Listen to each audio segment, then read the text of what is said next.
दोस्तों UP triple SC ने 2021 से पीईटी नामक परीक्षा का आयोजन करना शुरू किया है। अब तक पीईटी की दो परीक्षाएं आयोजित हो चुकी हैं। 2021 और 2022 दोनों के परिणाम जारी हो चुके हैं, लेकिन इस परीक्षा के बाद अभ्यर्थियों के लिए जो सबसे बड़ी मुश्किल खड़ी हुई है वो ये है कि पीईटी के स्कोर के आधार पर जब वैकेंसीज आती हैं और शॉर्ट लिस्टिंग की जाती है तो कौन अभ्यर्थी शॉर्ट लिस्ट होगा, कौन शॉर्ट लिस्ट नहीं होगा।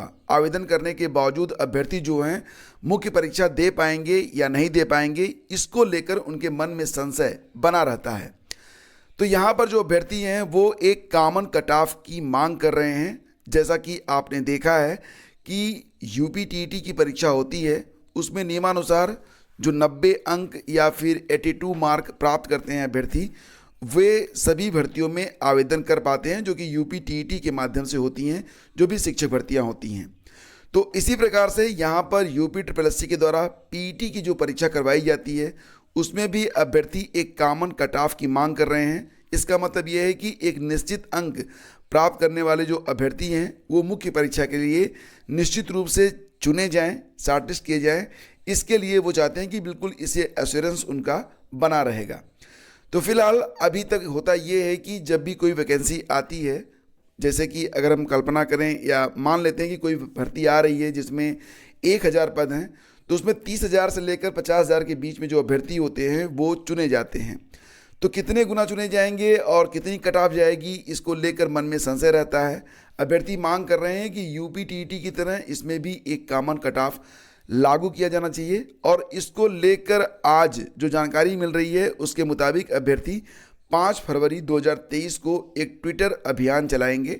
और बता दें कि अभ्यर्थियों की तरफ से यह ट्विटर अभियान जो है वो 5 फरवरी को स्टार्ट हो रहा है। इसमें अभ्यर्थी सरकार और आयोग से एक कॉमन कट ऑफ की मांग करेंगे ताकि अभ्यर्थी जो हैं वो अश्योर हो सकें कि अगर उनके अंक एक निश्चित अंक से ऊपर हैं तो वो कोई भी वैकेंसी आएगी उसमें फॉर्म डाल पाएंगे और परीक्षा में सम्मिलित भी हो सकेंगे।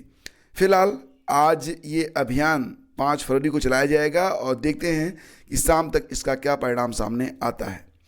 एपीएस भर्ती में आज छूट की मांग उठाई गई। बहुत लंबे समय के बाद अपर निजी सचिव की वैकेंसी जो है यूपीपीएससी जारी करने जा रहा है, और इसके लिए जो नोटिफिकेशन है वो आपको नेक्स्ट मंथ मार्च तक देखने को मिल जाएगा।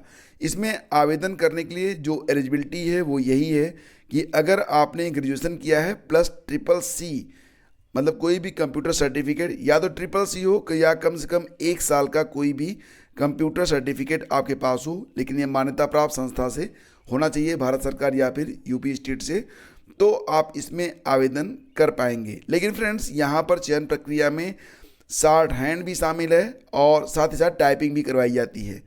तो शॉर्ट हैंड अगर आपको आता है और टाइपिंग भी आपको आती है तो निश्चित रूप से आप इस परीक्षा को क्रैक कर पाएंगे। बहुत ही शानदार पद है, सचिवालय में काम करने का मौका मिलता है। इसके लिए जो पहले वैकेंसी आई थी 2013 में आई थी और अब 2023 चल रहा है, तो 10 साल के बाद ये वैकेंसी आई हुई है। तो इसमें जो अभ्यर्थी हैं, बहुत सारे अभ्यर्थी तो वेट करते करते ओवर एज हो गए। तो अब कुछ अभ्यर्थी कल आयोग में गए थे और उन्होंने कहा था कि जो न्यू एपीएस वैकेंसी आ रही है उसमें उम्र सीमा की जो गणना है वो 2018 से की जाए, या तो जनवरी से या फिर जुलाई 2018 से, ताकि जो अभ्यर्थी ओवर एज हो चुके हैं उनको उम्र सीमा में कुछ छूट मिल सके, बिकॉज ऑफ ये वैकेंसी लगभग 10 साल के बाद आ रही है।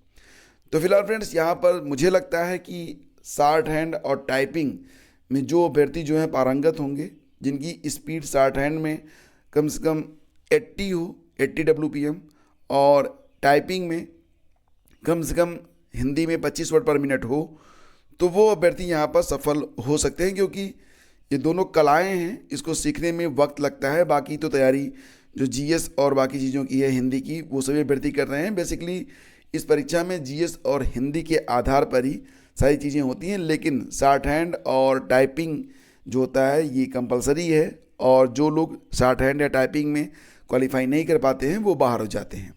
बात करते हैं यूपी टीजीटी पीजीटी एग्ज़ाम के बारे में। तो कम से कम कितना समय अभी आपके पास है।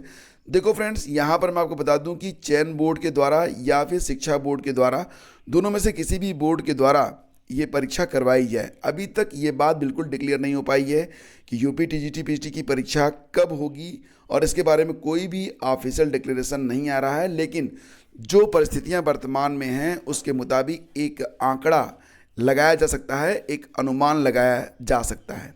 अनुमान यह है कि फरवरी में यूपी सरकार अपना जो बजट है वो पेश करेगी, जिसमें उत्तर प्रदेश शिक्षा सेवा आयोग के गठन के बारे में बजट को आवंटित किया जाएगा। उसके बाद फरवरी या मार्च तक जो है ये आपका जो शिक्षा सेवा आयोग है इसका गठन हो सकता है। तो अप्रैल के बाद आपकी यूपी टीजीटी पीजीटी परीक्षा करवाई जा सकती है। ये जानकारी मैं पहले भी आपको दे चुका हूँ कि आपकी परीक्षा जो होगी वो अप्रैल के बाद मई आता है। मई में कई सारी परीक्षाएं होनी हैं, क्योंकि बीडीओ की परीक्षा भी मई में ही संभावित है। 14 मई को आपको पता ही है यूपीपीएससी प्रारंभिक परीक्षा है, 28 मई को यूपीएससी की परीक्षा है।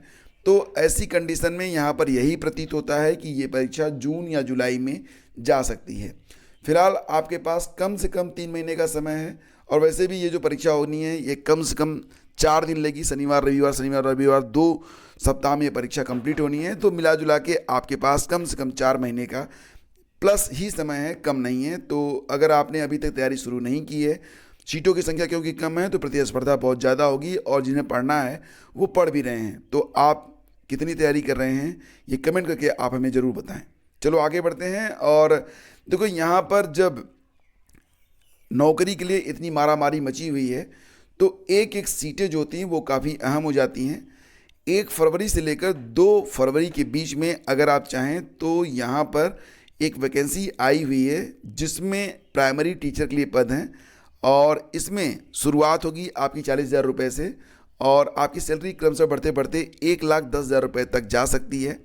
इसके लिए आप स्टेट टीटी या फिर सीटीटी अगर आप पास हैं, साथ ही साथ आपने हाई स्कूल पास किया हुआ है और डीएलएड का डिप्लोमा भी आपके पास है, या फिर ग्रेजुएशन प्लस 1 साल का आपने बीएड किया हुआ है या बीएड ही किया हुआ है, तो भी आप इसमें आवेदन कर पाएंगे। सीटों की संख्या यहाँ पर निश्चित रूप से कम है, आप यहाँ पर देख पाएंगे, लेकिन कुल मिला के अगर देखा जाए तो ये वैकेंसी जो है वो भारत सरकार के अंतर्गत आती है, और ये वैकेंसी आई है छावनी परिषद जबलपुर से। तो अगर आप इस लोकेशन पर जॉब करने में सुटेबल अपने आप को पाते हैं तो आपको आवेदन कर देना चाहिए। बात करें तो यहाँ पर ये एग्ज़ाम डेट है, यानी कि परीक्षा भी करवाई जाएगी 19 मार्च को इसकी परीक्षा होगी, जिसका सिलेबस जारी कर दिया गया है। सिलेबस में आपको क्या तैयारी करनी है: general intelligence and reasoning, general awareness, numerical aptitude और इंग्लिश। 100 नंबर की परीक्षा आपकी होगी। तो मुझे लगा कि इसकी जानकारी आपको मिलनी चाहिए, और परीक्षा के बाद आपका एक डेमो टेस्ट लिया जाएगा जिसको आप स्किल टेस्ट कहेंगे। बाकी जानकारी आपको इस वेबसाइट पर मिल जाएगी, अगर आप चाहें तो जाकर आवेदन कर सकते हैं। नोटिफिकेशन मैं शेयर कर दूंगा आपके टेलीग्राम चैनल स्टडी विद ज्ञान प्रकाश पर। तो दोस्तों, ये थी आज की न्यूज़ अपडेट, और आज के वीडियो में बस इतना ही। आप लोग अपनी पढ़ाई जारी रखें, तैयार रखें। जल्दी मिलते हैं हम आपसे एक नए वीडियो में, तब तक के लिए मैं आज्ञा दीजिए। नमस्कार, जय हिंद।